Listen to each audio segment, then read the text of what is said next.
Majamaa. Rada. Ni aje? Hope mko poa. Mimi niko best in the world. Just in case uja get the pleasure kunijua, mimi naitwa Thuita Mwangi. Na karibu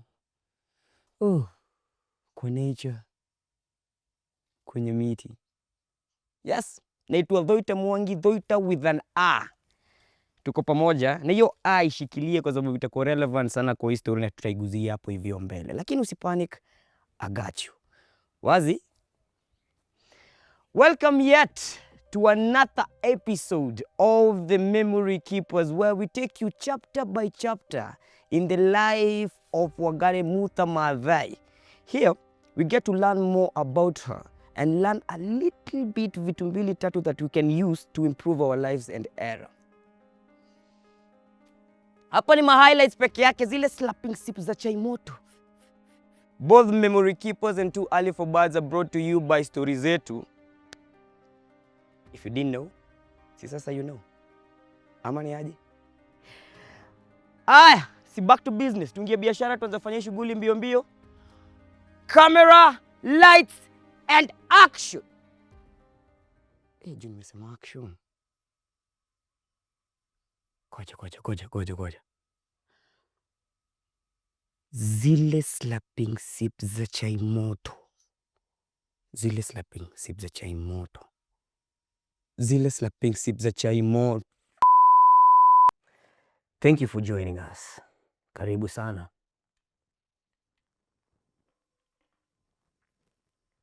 Once there was a disobedient woman who was a professor. Her name was Wangarĩ Muta Maathai. The undisputed legend that we celebrate today had many titles.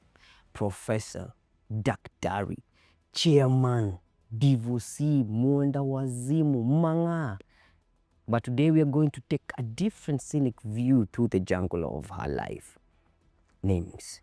A lot goes into a name. Take Wangarĩ, for example. It means she of the leopards. Wangarĩ and Ngaris are known not to harm each other. That is according to her mother herself. She wasn't always Wangarĩ Maathai. She was once Wangarĩ Maathai. Confused, eh? Maathai and Maathai. The difference is in the A. The A. Sawa. The A. Okay. Shikilia hapo, just hold on to that. Before that, she was Wangarĩ Muta, then Miriam Wangarĩ, and at some point, Mary Jo. To understand this woman, we must ask ourselves a lot of questions. Why have so many names? Why keep on changing? Do names have anything to do with her background or anything she came to achieve in her life? To be able to hear this story, tunaweza skiza one of my my G on the ground. My G, stories za Thuita. Thuita wa story za Thuita. Wewe, Mr. Mwazo, wewe, ala kupata sala sana. Wakati ni wa story nimekungam na kuget. Asante. In the beginning, they were Gĩkũyũ and Mumbi and their 9 daughters kenda Mũiyũro. And the first daughter was Wanjiru, Wambui, Wanjikũ, Wacera, Wangarĩ, Wambura. Ucio mwingine ni nani? Wangeci, Wairimũ, alafu Wangũi, wa mwisho ni Wamoyo. Now these 9 daughters of Gĩkũyũ and Mumbi are the ones who created the 9 clans of the Gĩkũyũ that we know today. Now, the children of Wanjiru, the first daughter, they were named Ajiru. Then the children of Wangũi became Angũi. Then Wamoyo, Amo, the As, hapo kwa the As. Now, these 9 daughters of Gĩkũyũ and Mumbi, their names still exist until today. Na ndio maana kwa phone list yako na contact ukitoa sai simu, uko na Njeri, Koi, Shiko na Shiro. And the eternal confusion kila wakati ya unashindanga ukiulizwa, by the way, nafaa kuiandika na O ama na U, na kale ka squiggly thing akikanekwa wapi? Wangarĩ. She was not from the Wangarĩ clan. She was a Munjiro. Confusion kidogo? Okay. The Anjiro clan are known for their leadership skills and confidence, qualities that she leaned on and always embraced. Again, jambo. Mko area? Aya. Kiai. Yes, hello. Namna gani? Kwa nadhia. Mimi niko salama sana. Ni hao nguo. Niko ready, niko tayari hapa. Sasa, unaona sasa Wangarĩ ama Wagachi. Unajua mimi kwa mtaga Wagachi kwa sababu ni mori wangu vitu hivi. Uliza utaambiwa. Sasa Wangarĩ akiwa utotoni alikuwa anaitwa Wangarĩ wa kina Muiruri. Sawa? Kwa sababu alikuwa na pole, sorry hao nguo. Sasa utotoni alikuwa anaitwa Wangarĩ wa kina Derito kwa sababu alikuwa na brother mkubwa alikuwa anaitwa Derito. Alafu huyu Wangarĩ huko hivi kijijini unaona huko hivi hapo hivi chini ile pande nyingine hao huo alikuwa anaitwa Wangarĩ wa Wairimu kwa sababu alikuwa na makazini wengi wanaitwa Wairimu wanaitwa Wangarĩ, alafu walikuwa wamenimiwa after shows day wa shosho wake. Alafu sasa tukiwa utotoni, hii barabara tumecheza na Wagachi sana na vumbi, tumekibizana hapa vibaya sana. Si mimi ninakuambia. Sasa Wangarĩ alikuwa anaitwa Wangarĩ wa Muta kwa sababu baba yake alikuwa anaitwa Muta. Alafu unajua baba yake Muta alikuwa ni Munjiro. Kama Munjiro au mete actually tumetoka mugumo moja. So ndo ni nyuma yetu mugumo wa Munjiro. Alafu kwa mata jitagwo Kanyonyo. Ni wona? Alafu ndenda kuga nataka kutuma masalamu kwa mtu wa Shumria. Thank you very much. You can cut now. Ai, makati nido hizo ndio gani wewe? Mnataka kuniasha hapa mimi na mjanirusha za witness wewe. Nipatieni za witness mani jikia ibere we mtia hema. Thank you very we Kanyonyo mtimani sikieni hata iwoya we jikia ibere nieke bere wewe. At some point our hero's name was Miriam because times were changing and Europeans were common. And at some point, little Wangarĩ went to live with her father in Nakuru where he worked at a white settler's farm. And it was easier for the white settlers or the Brits to say Miriam than to say Wangarĩ wa Muta. When she was in boarding school and later high school, Wangarĩ went to Catholic mission schools. And one of the schools was Loreto Convent for God's sake. Of course, she came close to nuns. She went through baptism, catechism, and confirmation. And she was this close to meeting Mary Magdalene. And her chosen name, or the name Wangarĩ chose was, wait for it, Mary Josephine.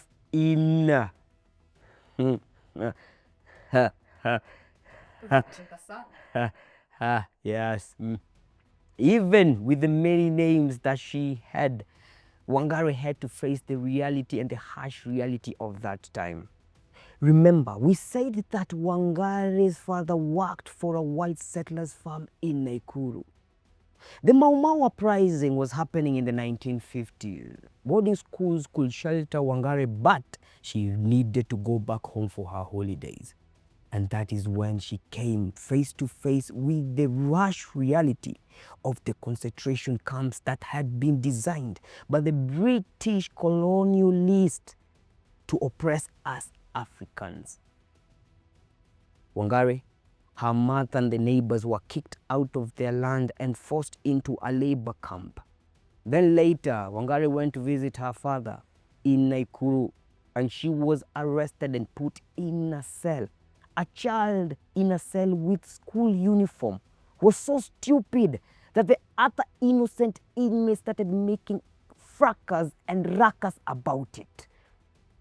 Back to names. Mary Josephine Miriam was quickly reminded that she will always be Wangarĩ, and that lesson was drilled into her in America.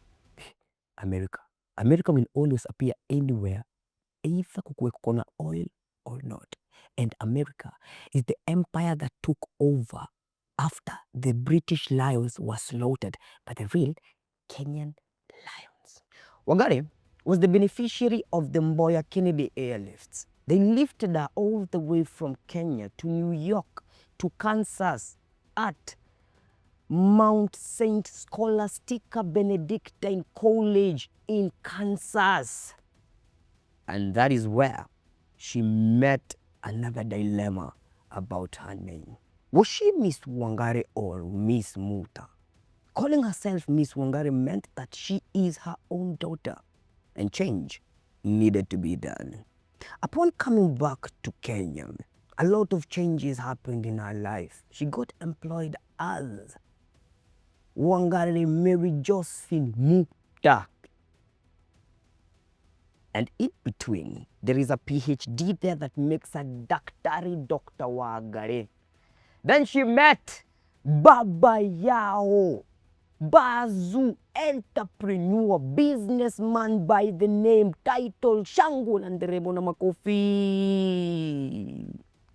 Wangarĩ Maathai, who insisted, Wangarĩ Maathai, Maathai with a single R, and insisted that Wangarĩ Maathai should take his name for her to be known as Wangarĩ Maathai with a single R. Wangarĩ was kinda hesitant about that, but being an African woman and first of her generation to marry, she wanted to become a good example, so she agreed. A decision that she was about to regret a decade later, because in 1979, Moas Day filed for a divorce, and Moas Day decided that he's going to make it a public trial. And kuchachisha, kuroria, kuharibu. He insisted that he wanted his name back. And Wangarĩ, oh my, let me sip some water. Wangarĩ couldn't take it. According to our book, Challenge for Africa, she insists and teaches us about the principle of kuemenya, self-knowledge, that when you know thyself is the foundation of you to have freedom and self-development. And now to a question to you viewers. What does your name mean? And when you retract your name back, what kind of a story will it tell us? Anyway, hiyo ni yako ya kuweza kujijibia. Kina akiwe. Kina nipatie introduction imeenda shule alitoa wapi? Ati amesema Vox nini hapa? Vox Day? Amesema nini ati kimesema Vox Day? Let us hear our correspondent pale kwa ground, Thuita Muri wa ground, what he has to say and report. Oya, Murio, over to you. Oh my, mambo ni shwari, mambo ni sambamba. Yes. As some villagers in Europe once said, Vox Populi, Vox Dei. Oh my days. So today we pose Wangarĩ Maathai's words to you Kenyans for your response and comments.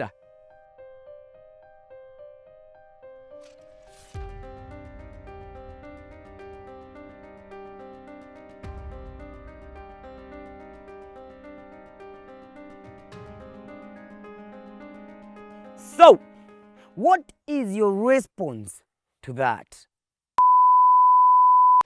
Naitwa Thuita Mwangi. Thuita with an A. Mwangi with an A. Sawa sawa. So say it with me. It's like you're blowing a kiss. Mwa.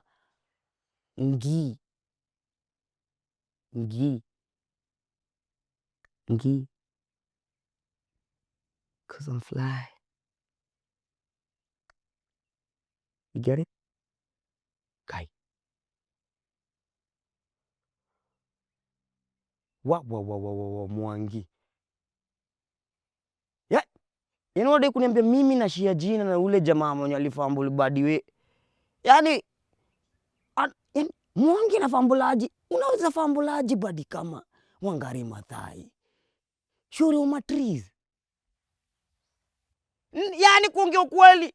Yaani wewe mwaza alituchomea yaani nani ufumble shuri kama huyo? Mdedicate yaani nani? Yaani wewe mwaza alituchomea, ametuchomea picha. Alichomea picha. Yaani alichoma picha. Yani. Izeni. So, mimi ndaikueleza tu hivi majamaa. Simple. We, nikuone the next episode. We, tupatane next episode. We, tupatane. Hii najua naenda kugonga kwa blooper. Hii hata siwezi jitoa. Hii acha tu. We, majamaa. Tupatane next episode. Kwa sababu story bado hazijaisha. Story bado zinaendelea. Chukua ticket. Na mimi? I think sasa bimwelekezi ite cut. Sema tu cut ama ndai call to cut. Na just like we call cut, call to cut. Asante.